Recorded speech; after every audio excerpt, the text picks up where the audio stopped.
안녕하세요. 찐테크TV입니다. 요즘 증시 변동성이 확대되고 있는 시기인데요. 그런 만큼 본인 투자에 대해 한 번 더 점검해 보시는 건 어떨까요? 투자자들마다 다 틀리겠지만 애플과 아마존 같은 공룡 기업이나 4차 산업혁명 시대에 맞게 혁신 기업에 투자하기도 하고 안정적인 투자를 위해 배당 기업에 관심을 갖고 계신 분도 계실 텐데요. 오늘은 조금 생소할 수 있는 원자재에 대해 알아볼 수 있는 시간을 가져보겠습니다. 요즘 경제 관련 기사를 보면 심심치 않게 나오는 게 바로 인플레이션과 원자재 슈퍼사이클 이야기일 겁니다. 세 개 기사를 가져와 봤는데요. 첫 번째는 모든 게 오른다 인플레 천병 원자재 슈퍼사이클 진입이라고 인플레와 슈퍼사이클에 대한 이야기입니다. 두 번째는 모건 스탠리가 원자재 슈퍼사이클에 대한 이야기를 하면서 더욱 원자재 상승에 불을 지피는 기사입니다. 세 번째는 구리 가격 급등, 전기차 등 신환경 수요 때문이라는 기사인데요.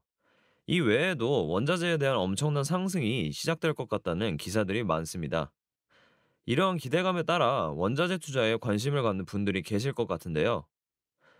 원자재의 대표라고 할 수 있는 원유의 차트부터 먼저 보겠습니다. 1993년부터 현재까지의 차트인데요. 2001년부터 시작해 2009년까지 엄청난 슈퍼사이클이 진행됐었습니다. 그리고 2010년부터 현재까지 하락 추세를 보이고 있습니다. 그래서 다시 슈퍼사이클이 온다는 이야기가 들리는 건데요. 그 이유로 크게 네 가지를 들 수가 있는데요.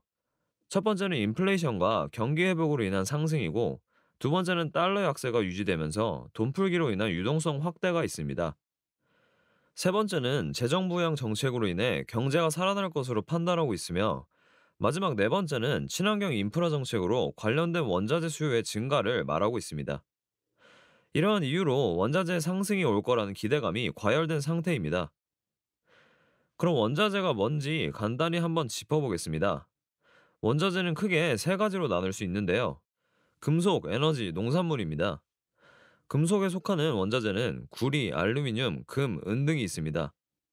에너지에 속하는 원자재는 WTI, 두바이가 있으며 농산물에는 옥수수, 대두 등이 있습니다. 이런 물건들은 우리가 직접 투자할 수 없으니 당연 투자 상품을 이용해야 하는데요. 오늘 이 모든 걸 아우를 수 있는 원자재 ETF 탑5를 소개드리도록 하겠습니다. 원자재 ETF 탑5 분석 지금부터 시작합니다. 첫 번째는 구리 투자 ETF입니다. 티커는 COPX이며 ETF 개시일은 2010년 4월입니다. 순 자산은 613.7 밀리언 달러이고 총 보수는 연 0.65%입니다. 투자 방식은 글로벌 구리 채굴 산업에 투자하는 방식이며 채굴과 채광의 비중이 대부분을 차지하고 있습니다. COPX ETF의 최근 5년간의 차트를 보면 2016년부터 2년간 상승하는가 싶더니 2018년부터 다시 하락을 면치 못했습니다. 그러다 코로나19로 인해 큰 하락을 겪었으며 지금 현재는 최근 5년 중 최고가를 갱신해 가고 있는 상황입니다.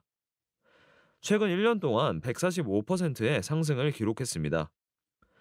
두 번째는 원자재의 대표 자산인 금 투자 ETF입니다. 티커는 CLD이며 ETF 개시일은 2004년 11월입니다. 순 자산은 59.3 빌리언 달러로 다른 원자재에 비해 비중이 상당히 큰 편이고 총 보수는 연 0.40%입니다. 투자 방식은 특정 지수를 추종하는 게 아닌 런던의 금고에 있는 실물 골드바의 가격을 추종하고 있기 때문에 실제 런던 금고에 골드바를 가지고 있는 효과를 누릴 수 있습니다. 우리가 실제 골드바를 매수하려면 보통 유통수수료 5%와 부가가치세 10%를 내야 하지만 GLD ETF를 가지고 있으면 해외 주식과 같은 취급을 받기 때문에 세금 면에서도 이득을 볼 수 있습니다. GLD ETF의 최근 5년간의 차트를 보면 2016년부터 19년까지는 박스권을 횡보하는 모습을 보여줬습니다. 2020년부터 본격적인 상승이 이뤄졌으며 현재 조정을 받고 있는 모습을 보이고 있습니다. 최근 상승폭을 반납하면서 최근 1년간 수익률은 4.37%를 기록하며 대체적으로 안정적인 모습을 보이고 있는데요. 분산 투자 효과를 추구하기에 좋은 상품으로 보여집니다. 세 번째는 금의 단짝이라고 할 수 있는 은투자 ETF입니다. 티커는 SLV이며 ETF 개시일은 2006년 4월입니다. 순자산은 15.9 빌리언 달러로 금 다음으로 큰 자산 규모를 가지고 있으며 총 보수는 연 0.5%입니다. 투자 방식을 보면 추종하는 지수는 실버 스팟 프라이스로 실물 실버바 가격을 추정하고 있는데요. 안전자산으로 보면 은은 금보다 가치가 낮은 편입니다. 하지만 은은 태양전지에 사용되므로 금이 갖지 못한 장점을 가지고 있습니다. 최근 친환경 관련해 풍력과 태양전지에 관심이 높아지면서 은의 인지도가 점점 높아지는 추세입니다. SLB ETF의 최근 5년간의 차트를 보면 2016년부터 2018년까지는 하락 추세를 그리다가 2019년에 잠깐 반등하는가 싶더니 코로나19로 인해 역시나 큰 하락이 일어났습니다. 그리고 나서 지금 현재 엄청난 상승을 보이고 있는데요. 금과 조금 다른 부분은 현재 금은 조정을 받고 있지만 은은 상승 이후 지금까지 잘 버티는 모습을 보이고 있습니다.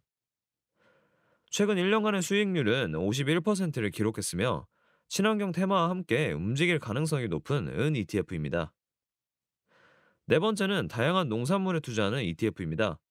티커는 DBA이며 ETF 개시일은 2007년 1월입니다. 순 자산은 886밀리언 달러이고 총 보수는 연 0.5%입니다. 투자 방식은 다양한 농업지수를 추종지수로 하고 있는데요. 10가지 농산물 선물 계약을 구성하며 옥수수, 콩, 설탕, 코코아 등에 투자를 하는 ETF입니다. 매년 11월에 한 번 추종지수를 재구성하고 리밸런싱을 진행하고 있습니다. DBA ETF의 최근 5년간의 차트를 보면 2016년부터 정말 끝도 없이 계속 하락만 해온 차트인데요. 하지만 코로나 이후 현재 반등을 도모하고 있으며 최근 1년간의 수익률은 10%를 기록하고 있으며 현재 거래량도 늘어나는 추세로 반등을 보여주고 있는 모습입니다. 마지막 다섯 번째는 말도 많고 탈도 많았던 원유 ETF입니다. 티커는 USO이며 ETF 개시일은 2006년 4월입니다.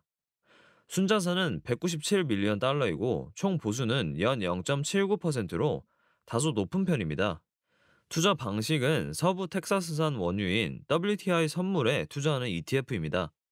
USO는 원유 ETF 중에서 규모도 크고 유동성 또한 큰 편에 속합니다. USO ETF의 최근 5년간의 차트를 보면 2016년부터 2018년까지는 우상향하는 차트를 만들다가 증상과 관세 문제로 2019년부터 꾸준히 하락하는 모습이었고 2020년 코로나19로 인해 엄청난 하락을 만들어냈습니다. 정말 위험한 순간들이었습니다. 그리고 나서 현재 조금씩 반등하는 모습을 보이고 있는데요. 코로나19의 타격으로 최근 1년간의 수익률은 마이너스 48%를 기록했습니다. 그러나 현재 상승 추세를 이어가는 모습입니다. 마지막으로 원자재 ETF 총정리하고 마무리하겠습니다. 원자재 대표라고 할 수 있는 ETF 5가지를 말씀드렸는데요. 구리채굴에 투자하는 COPX, 골드바 가격을 추종하는 GLD, 은 가격을 추종하는 SLB, 10가지 농산물 선물 계약을 추종하는 DBA, 서부 텍사스산 원유를 추종하는 USO였습니다.